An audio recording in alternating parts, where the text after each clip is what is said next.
제가 브라질 상파울루에 도착했을 때 공항에서는 화려한 카니발 복장을 입은 여성들이 서 있었어요. 비키니 수준의 옷을 입고 사람들에게 다가갔어요. 무언가를 전해주고 있더라고요. 그게 뭐였을까요? 바로 콘돔이었습니다. 세상아 비켜라. 성교육 엄마 아빠가 접수한다. 2장. 성교육의 기초부터 제대로 잡자. 문란, 개방? 우리는 지금부터 성문화를 바라보는 관점, 즉 문란함과 개방성의 차이를 함께 살펴보려고 합니다. 사실 성에 관련된 많은 문제들이 이 차이점을 제대로 알지 못해서 생기는 경우가 참 많거든요. 그 차이점이 뭘까요? 이 글을 읽기 전에 여러분의 생각을 잠깐 정리해 보세요. 성이 문란하다는 건 어떤 뜻일까요? 성이 개방됐다는 건 어떤 의미일까요? 성이 개방됐다는 말을 우리는 자주 듣습니다. 개방이란 단어는 보통 긍정적인 의미로 받아들여지기 때문에 성이 개방된 게 좋은 건지 나쁜 건지 헷갈릴 수밖에 없죠. 지금도 주변에 자유로운 성관계를 하는 친구들을 보면 그 친구 정말 개방적이야 라고 말하곤 하잖아요. 그런데 그게 정말 개방일까요? 혹은 문란함일까요? 앞으로 이 책에서 제가 경험한 생생한 경험들을 나눠볼 거예요. 함께 이야기 나누고 생각해 볼 수 있는 좋은 기회가 되겠죠. 여러분의 경험 속에서도 떠오르는 장면이 있다면 꼭 적어두세요. 아이들과 대화할 때 큰 도움이 될 거예요. 혹시 딱 떠오르는 이야기가 없다면 걱정 마세요. 제가 들려줄 카니발과 콘돔 이야기부터 같이 이야기해보면 되니까요. 제게는 개방이란 단어를 들으면 생각나는 곳이 있습니다. 2006년 말 좋은 기회로 남미에 가서 2년 동안 그곳에서 성교육을 했는데요. 너무나도 소중하고 좋은 경험이었습니다. 제가 중남미 나라 중에 처음으로 도착한 나라는 바로 브라질이었습니다. 혹시 브라질에 어떤 게 유명한지 알고 있으신가요? 알고 있으시죠? 축구, 삼바, 카니발, 열정 이런 활동적인 단어와 장면들이 주로 떠오르죠. 브라질에서 삼바 축제, 즉 카니발은 정말 대단한 규모로 열립니다.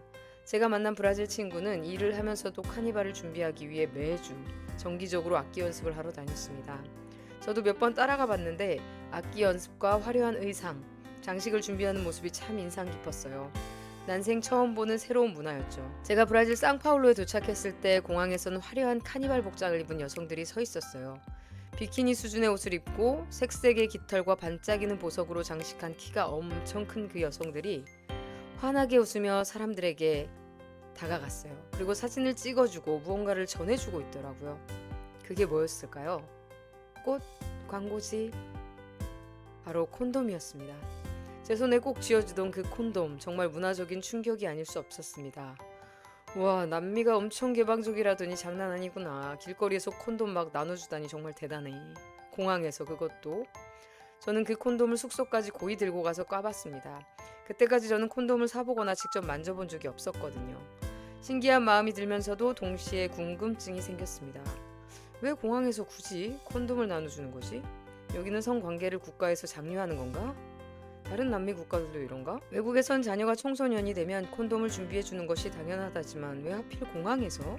그래서 저는 현지 친구에게도 물어보고 인터넷으로도 검색을 하며 이유를 찾아보았습니다. 월드컵 베이비란 말을 들어봤을 겁니다. 그처럼 카니발 베이비도 있어요. 축제는 사람을 들뜨게 하고 그만큼 성적으로도 자유롭고 열정적으로 표현할 수 있는 분위기를 만듭니다. 섹스는 분위기에 따라 꽤 많이 좌우됩니다. 브라질에선 특히 카니발 기간에 젊은 사람들과 외국 관광객들이 많이 유입되면서 성관계나 성매매가 빈번해지고 이로 인한 성병, 즉 에이즈가 확산되는 것을 우려해 정부에서 이를 막기 위해 콘돔을 나눠주고 있는 것이었습니다. 아, 그렇구나. 이제 이해가 좀 간다. 기사를 볼게요. 지난 1일 개막한 세계인의 축제 브라질 카니발. 올해도 브라질 정부가 카니발 기간에 맞춰 콘돔을 대량 배포하고 있다. 현지 언론에 따르면 올해 브라질 보건부가 준비한 콘돔은 모두 1억 400만 개. 보건부는 리오데자네루와 상파울로 등 삼바 카니발이 열리는 주요 도시에서 콘돔을 무료로 나눠주고 있다. 주요 대상은 15세에서 49세 청소년과 성인이다. 보건부 관계자는 즐거운 축제를 맞아 성병 예방에 대한 긴장이 풀리기 쉽다라며 성관계를 통해 병이 전염되는 걸 최대한 억제한다는 취지로 매년 콘돔을 준비해 무상으로 배포하고 있다라고 설명했다. 이 내용은 2024년 기사에서도 어김없이 확인할 수가 있습니다. 자, 기사를 보고 어떤 생각이 드시나요? 공공장소에서, 그것도 정부가 주도적으로 콘돔을 나눠주는 이 장면은 사람들에게 어떤 메시지를 줄까요? 저는 기사에서 언급된 15세부터라는 연령에 시선이 꽂혔습니다. 우리나라로 치면 중학교 3학년, 정말 어린 나이죠.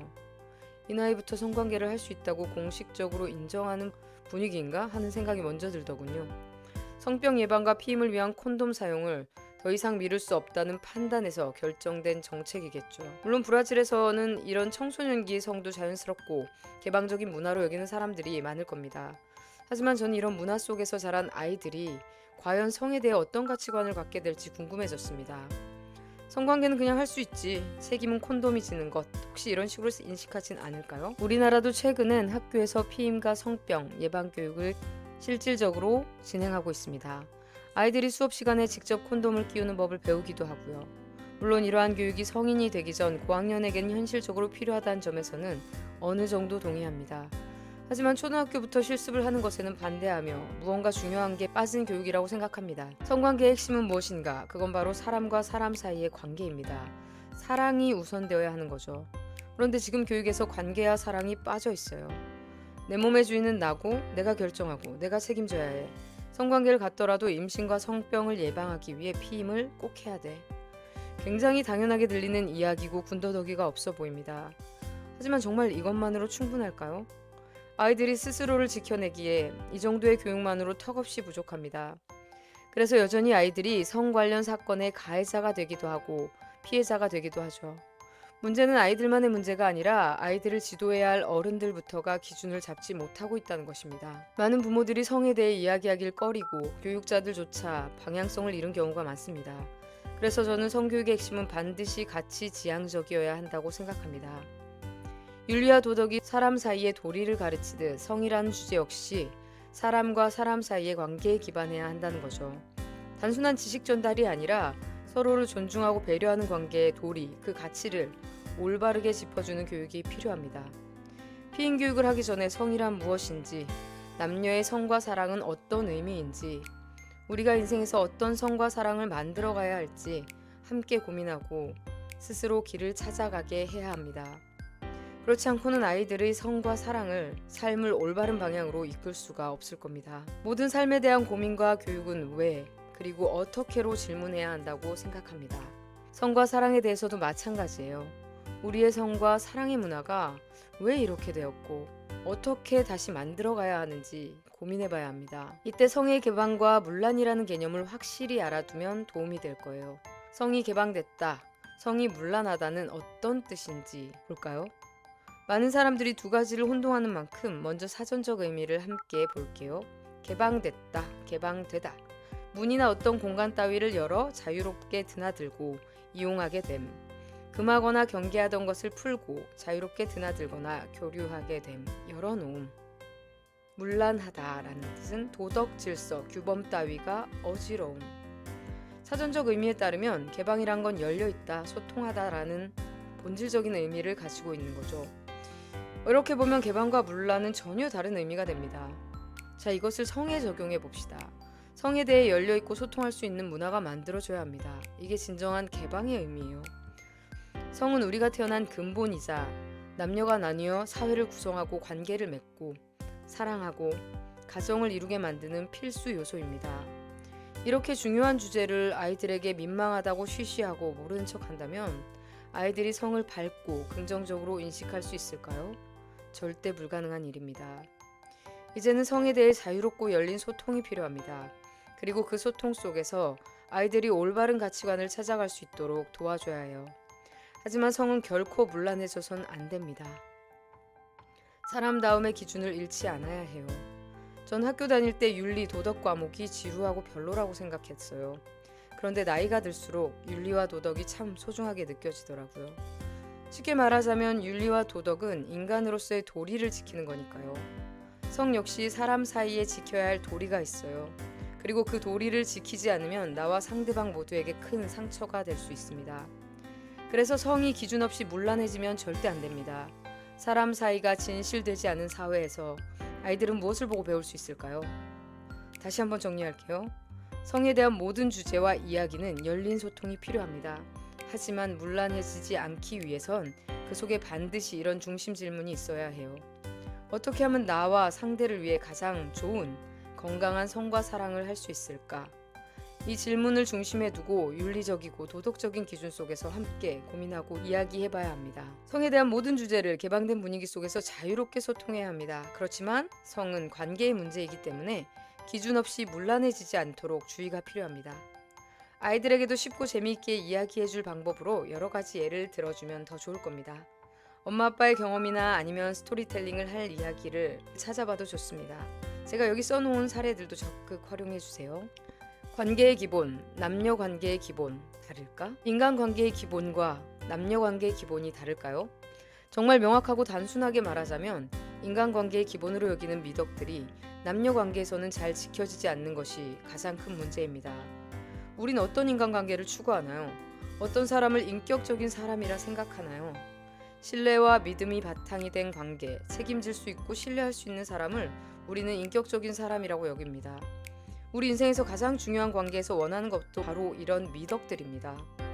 친구에게, 가족에게 바라는 것, 진실함, 정직함, 믿음, 신뢰, 책임, 이런 것들이 바로 우리가 원하는 모든 관계의 모습이죠. 가족의 사랑, 친구 간의 우정, 모두 사랑의 다른 모습일 뿐 본질은 같습니다.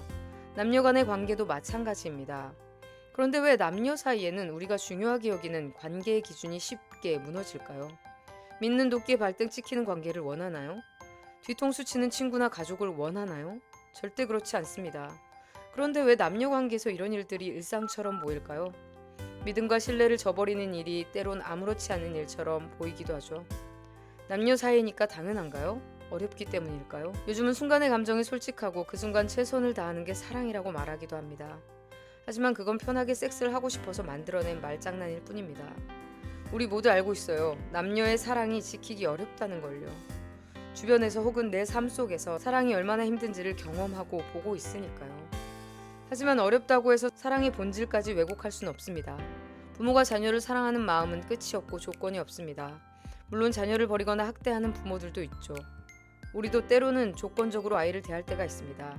하지만 곧 반성하고 더 나은 부모가 되려고 노력합니다. 우리가 부족하고 미성숙하다고 해서 부모가 자녀를 사랑하는 그 마음의 본질이 바뀌는 건 아닙니다. 삶이라는 망망대해 속에서 사랑은 등대와 같습니다. 사랑은 언제나 어디서나 같은 사랑입니다. 그러니 우리가 원하는 그 사랑을 남녀 간에도 해야 되는 것입니다. 그 사랑이 너무 힘들기 때문에 우리가 더 쉽고 즐겁게 가는 좋은 방법을 찾을 수는 있지만 사랑 자체를 회의적으로 보거나 오염시키면 안 됩니다. 사랑의 본질은 변하지 않습니다. 그리고 우리는 그 본질을 가르쳐줘야 합니다. 이 사랑의 기준은 누군가를 평가하고 비난하려는 것이 아니라 우리가 방향성을 잃지 않도록 도와주는 겁니다. 마치 망망대해 속에서 길을 밝혀주는 등대처럼요. 요즘 세상은 모든 것에 대해 그럴 수도 있어 라고 말하는 게 가장 좋은 교육이라는 듯 말합니다. 모든 다름을 인정해야 한다는 관용이 전부인 것처럼 여겨지기도 합니다. 요즘 세상은 젠더의 종류가 70가지가 넘고 그 모든 것을 존중해야 한다고 말합니다. 남성이 여성 탈의실이나 화장실에 들어가 난 여자야 라고 말하면 그걸 받아들여야 한다고 말합니다. 미국 캘리포니아에서는 미성년자의 성전환 수술을 반대한 부모의 양육권을 박탈하는 법안이 통과되기도 했습니다. 이제는 부모가 자녀를 보호하려는 행동조차 차별로 간주되는 시대가 되었습니다. 실제로 학술적, 사회운동적 플랫폼마다 젠더의 정의가 다르고 페이스북과 같은 글로벌 기업에서는 50에서 70가지의 젠더 옵션을 제공한다는 것이 사실입니다. 심지어 일부 젠더 이념 커뮤니티에서는 100개 이상의 젠더가 존재한다는 주장을 합니다. 이게 정말 모두를 위한 인권일까요? 아니면 특정 이념을 강요하는 건 아닐까요? 사회는 아이들을 보호하고 올바르게 키워야 할 책임이 있습니다. 그런데 오히려 사회가 아이들을 혼란 속으로 밀어넣고 있습니다. 그래서 우리 부모들이 더욱 정신을 바짝 차려야 합니다. 그렇지 않으면 아이들은 그 혼돈 속에서 길을 잃고 회복하기 어려운 상처를 입게 될 것입니다. 성과 사랑에 대한 교육은 인간관계에 대한 교육입니다. 그렇게 우리는 어떤 관계를 추구할 것인지에 대한 분명한 방향성을 가져야 합니다. 단순한 정보 전달이 아니라 분명한 가치를 담은 가치지향적 교육이 돼야 합니다. 딸은 두렵고 아들은 억울하다. 여러분, 성에 대한 어떤 기억을 가지고 계신가요? 여러분의 이야기도 궁금하지만 먼저 제 이야기를 들려드릴게요. 누구나 성장 과정에서 성과 관련된 어떤 기억들이 있죠. 저 역시 그래요. 어릴 적부터 부모님은 종교적 신념에 따라 아주 강력하게 원 러브를 강조하셨어요. 영어로 들으면 멋져 보이지만 한국말로 하면 혼전혼후의 순결. 자, 숨을 크게 들이쉬고 한번 읽어볼까요? 인생의 목표는 사랑하는 한 사람과 한 가정을 이루고 자녀를 낳아 키우는 것이다. 두 사람이 사랑을 약속하고 결혼하는 순간부터 영혼까지 그 약속을 함께 지키는 것이 가장 고귀한 인생의 목적이기에 혼전과 혼후의 몸과 마음의 순결을 지켜야 한다. 이 문장을 읽고 있으면 숨이 차고 어쩐지 가슴이 막히는 기분이 들지 않나요? 전 이런 부모님의 교육 앞에서 고민하고 고뇌할 수밖에 없었습니다. 아, 이건 아닌데. 나 진짜 쉽게 질리는 스타일인데. 한 남자랑 평생을 살라니 이건 불가능해 보인다. 어린 나이였지만 정말 막막하고 답답했습니다. 게다가 부모님 사이가 그렇게 행복해 보이지 않았던 것도 그런 생각에 부채질을 했겠죠. 남녀 간 사랑이나 부부관계의 친밀감보다 그냥 열심히 사시는 모습, 무거운 삶의 책임을 감당하며 살아가시는 모습이 더 강하게 느껴졌거든요. 물론 지금은 완전히 다르게 이해하게 됐지만요. 기억이 잘 나지 않을 법한 연령대에도 강하게 남아있는 몇몇 기억들이 있습니다. 초등학교 1, 2학년쯤이었을 거예요. 그때 오빠가 5, 6학년 정도 됐을 것 같아요.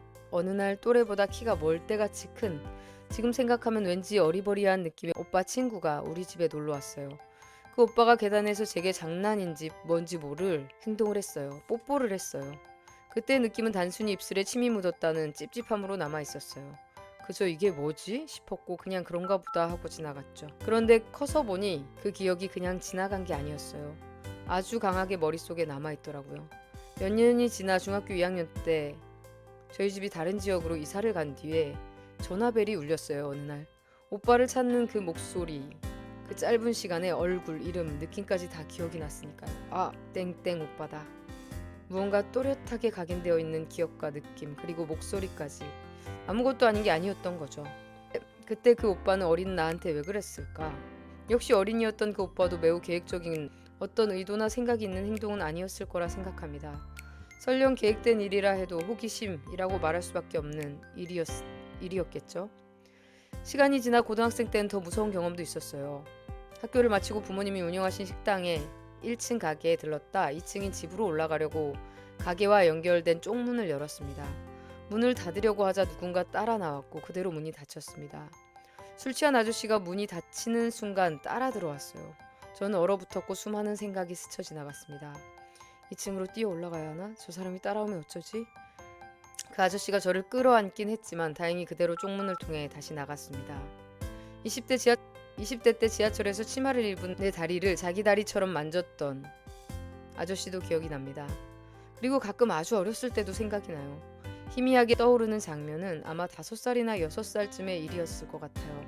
그때 저는 방 안에서 병풍이 쳐져 있는 공간에서 동네에서 저보다 조금 나이가 많은 언니들과 함께 놀고 있었어요. 그 장면은 조금 이상해요. 병풍 뒤에 숨어서 옷을 벗고 위아래로 누워있는 놀이였죠. 제가 언니들을 보고 따라했던 건지 그냥 그 자리에 있었던 건지는 잘 기억이 나지 않아요. 하지만 나중에 커서 생각해보니 아마 언니들이 성관계 장면을 흉내낸 거였던 것 같아요. 부모님이나 TV, 영화 같은 곳에서 우연히 본 걸 따라해본 거겠죠. 왜 그랬을까요? 아마도 단순한 호기심이었을 거예요. 아이들이 가진 자연스러운 궁금증이 그렇게 표현된 거겠죠. 그런 경험 하나만으로 모든 것을 판단할 수는 없지만 시간이 지나면서 성에 대한 더 많은 이야기들을 친구들과 사람들을 통해 듣게 되었어요. 그리고 대부분의 여자들이 들려주는 이야기, 한마디로 표현하자면 더럽고 불쾌한 경험이라는 인상이 많았습니다. 중학교 때 한 친구는 택시를 탔는데 택시기사 아저씨가 자신의 다리를 아래부터 위까지 훑으며 만졌고 야산으로 데려가서 성폭행을 당할 뻔했는데 겨우 도망쳐 나왔다고 했어요. 그 친구는 자신이 그 사람을 피하기 위해 어떻게 몸부림쳤는지 행동으로 보여줬죠. 고등학교 때 교복을 입고 걸어가는 친구의 가슴을 움켜쥐고 도망간 남학생 이야기, 직장을 마치고 집으로 가는 골목에서 친구의 치마를 끌어내리려고 했던 변태남 이야기, 어떻게 모두가 그런 경험을 하는지 신기할 따름입니다. 반대로 남자들의 경험도 있어요. 어릴 때 어린 자신의 성기를 사촌 누나가 자신의 성기에 막 비볐던 경험, 왜 그랬는지 아직도 궁금하다고 이야기하더군요. 성에 관련된 어릴 적 기억은 남녀를 막론하고 상쾌하지가 않습니다. 때가 아닌 때에 원치 않는 경험들은 의문만을 남긴 채 기억 속에 묻힙니다. 그리고 여전히 거기에 있습니다. 그러다 어느 날 강렬한 느낌과 함께 불쑥 생각나곤 하죠. 제가 만난 남자아이들의 경험도 참 슬픕니다. 여자와는 또 다른 방향의 경험이죠. 한 남자아이는 학교에서 친구들이랑 성에 대해 이야기를 하다 섹스라고 이야기했는데 그때 지나가던 선생님에게 다짜고짜 잡혀가서 기합받고 벌점까지 받았다고 합니다. 또 한 남자아이는 저녁에 집을 가던 길, 좁은 골목길에서 앞서가던 여성이 갑자기 뒤돌아보며 호신용 스프레이를 겨눴다는 이야기를 들려줬어요. 그 아이는 단지 집에 가던 길일 뿐이었는데 말이죠. 그때 너무나도 황당스럽고 억울했다고 했어요. 여성의 입장에선 충분히 이해가 되지만 남학생의 입장에서도 얼마나 황당하고 마음이 복잡했을까요? 요즘 세상에서 남성은 때때로 잠재적인 위험으로 인식되곤 하니까요. 하지만 대부분의 남성들은 욕구를 스스로 잘 조절하며 건강한 삶을 살아가고 있습니다. 우리는 살아오면서 다양한 경험을 통해 성에 대한 왜곡된 인식을 자연스럽게 갖게 되었습니다.